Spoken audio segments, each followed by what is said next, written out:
دوستان، همه انفجارها کار موساد و اسرائیل هست. آنها خوب میدانن کجا رو بزنن. بذار یه آهنگ گوش بدیم.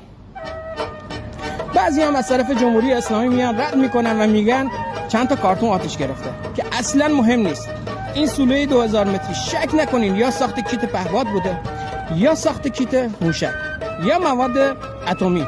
هیچ کس به غیر از موساد نمیده.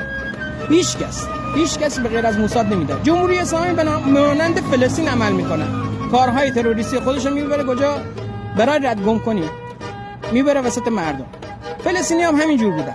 موشک پرتاب میکردن به اسرائیل، یا بالای بیمارستان بود یا مهد کودک یا مدرسه کودکان.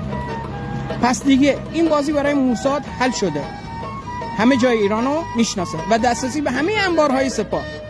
در آینده هم شک نکنین که خبرش میاد میگن موساد این انبار رو به سپاه کرایه داده. شک نکنین. تا یادم نرفته به دود و آتش هم خوب توجه کنید. سبز رنگ یا خاکستری یا یه رنگ خاصیه که داره مواد شیمیایی داره میسوزه، یه مواد سمی.